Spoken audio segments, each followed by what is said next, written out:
आप सभी का आज की इस वीडियो में मैं आपको विनोबा यूनिवर्सिटी में semester third major paper 4 history यानी इतिहास का आप सभी बच्चों के क्वेश्चन पेपर में जो सवाल पूछे जाएंगे 15 मार्क्स के लिए वो मैं आपको आज की इस वीडियो में बताने वाला हूँ। ठीक है, और इससे जुड़े हुए देखिए जितने भी एमसीक्यू रहेंगे वो भी आपको यहाँ से कंप्लीट हो जाएंगे। तो चलिए, आपको अगर वीडियो पसंद आता है तो वीडियो को लाइक और शेयर करिएगा। ठीक है, पहला सवाल है शेरशाह सूरी के बारे में कि शेरशाह सूरी के प्रारंभिक जो जीवन है उसके बारे में आपको वर्णन करने बोला जाएगा।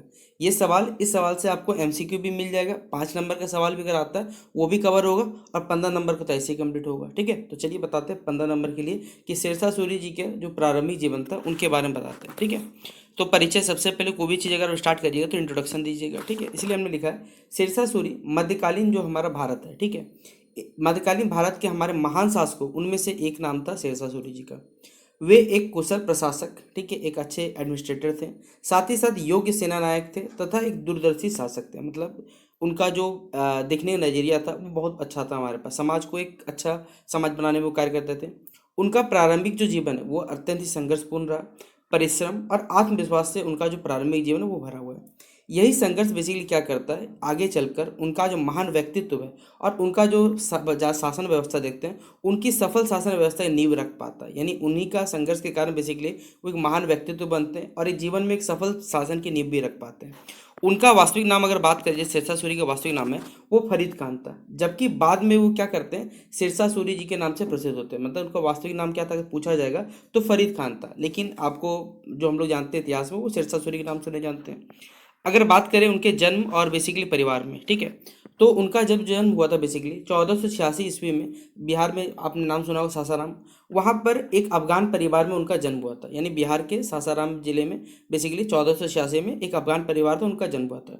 उनके पिता का नाम था हसन खान और ये बेसिकली जो हमारे सासाराम में बेसिकली बिहार में बेसिकली छोटे जागीरदार थे उनके पिताजी। ठीक है, और उन्होंने सासाराम, ख्वासपुर तथा टांडा जो क्षेत्र है इनकी जो जागीरदारी है बेसिकली वो उन्होंने प्राप्त की हुई थी। उनका परिवार अगर देखा जाए, क्योंकि ये सब के सब लोग बेसिकली कहाँ थे, अफगानिस्तान से थे, तो अफगानिस्तान के सूरी वंश से वो संबंध रखते थे, जिस कारण उन्हें क्या कहा जाता था, सूरी कहा जाता था। ठीक है, अब उनके परिवार के आर्थिक स्थिति की बात करें तो उनका आर्थिक रूप से तो वो लोग संपन्न थे, लेकिन परिवार जो पारिवारिक वातावरण था वो शांतिपूर्ण नहीं था। मतलब पैसे कमाने के बाद भी आप जानते हैं वे जीवन में शांति नहीं रहती, वही उनके जीवन में घटित हो रहा था। उनके पिता की कई पत्नियां थी और इस कारण परिवार में अक्सर हमेशा वाद विवाद चलते रहता था और मतभेद भी बने हुए रहते थे। इन परिस्थितियों का बेसिकली फरीद खान के व्यक्तित्व बहुत गहरा प्रभाव पड़ा, क्योंकि वो देख रहे थे जिस प्रकार की भैया रोज कलह हो रहा, क्लेश हो रहा, तो उनके व्यक्तित्व कहीं ना कहीं ये चीज़ देखने को मिलता था। अगर उनके बचपन की कठिनाइयों के बारे में बात करें कि बच्चे बचपन में उन्हें कौन कौन से प्रॉब्लम फेस किए, तो फरीद खान का बचपन जो है अनेक कठिनाइयों और संघर्षों के बीच बीता है। उनकी सौतेली माँ उनके प्रति जो है अच्छा व्यवहार नहीं करती थी। पिता भी परिवार के जो अन्य सदस्य थे उनमें अधिक बेसिकली व्यस्त, क्योंकि इतना बड़ा परिवार था उनका। इससे फरीद खान क्या करते थे, जो अपना खाना पीने की जो व्यवस्था है वो स्वयं की अपेक्षित क्या करते महसूस करते थे यहाँ पर। ठीक है, अगला, इन परिस्थितियों ने उन्हें क्या किया, निराश होने के बजाय बेसिकली अपने पर आत्मनिर्भर जो है और मजबूत बनने का बेसिक प्रेरणा दी कि भैया आपको खुद करना चाहिए।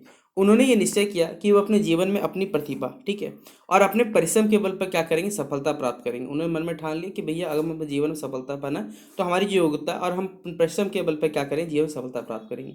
यही संघर्षशील प्रवृत्ति उन्हें आगे चलकर उनके जीवन का सबसे बड़ी शक्ति उनके बन के आता है। ठीक है, अब उनके बारे में बात करें, उनकी शिक्षा और जो बौद्धिक विकास है। देखिए फरीद खान यानी शेरशाह सूरी जी बचपन से ही अध्ययनशील रहे हैं वो, और साथ ही साथ बुद्धिमान थे।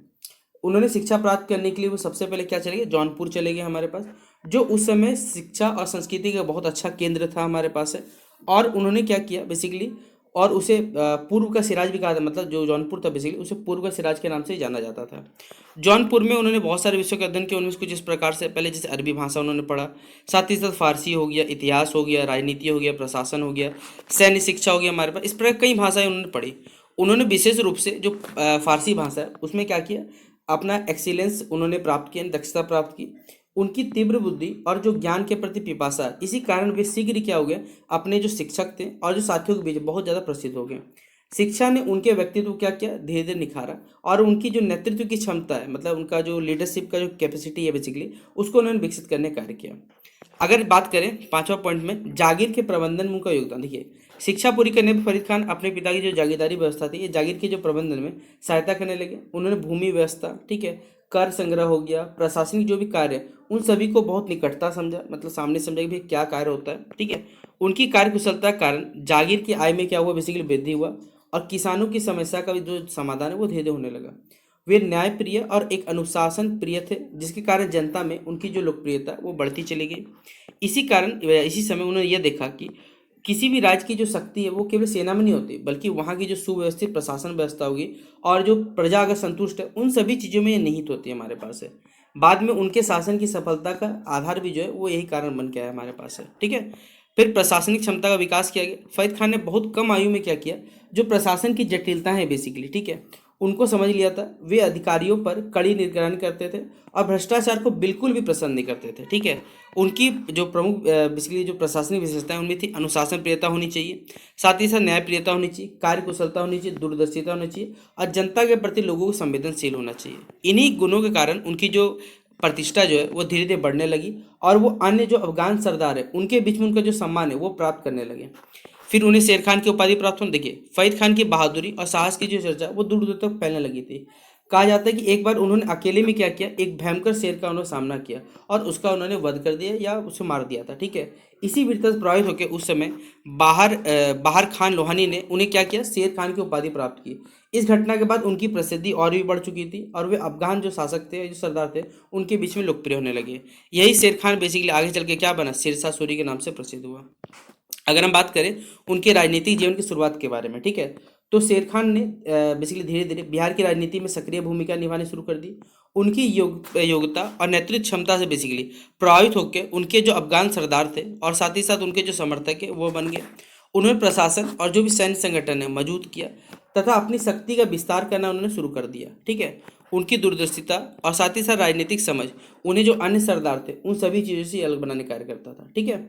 अगर उनके व्यक्तित्व की प्रमुख विशेषता बात करें तो शेरशाह के प्रारंभ में उनका जो व्यक्तित्व था बहुत सारा विशेषता, जैसे पहले अद्भुत साहस और वीरता था, उच्च कोटि की प्रशासनिक क्षमता थी, नेतृत्व कौशल था, न्यायप्रियता था, साथ ही साथ परिश्रम और जो अनुशासन था, दूरदर्शिता और राजनीतिक समझ भी था, जनता के प्रति सहानुभूति भी था।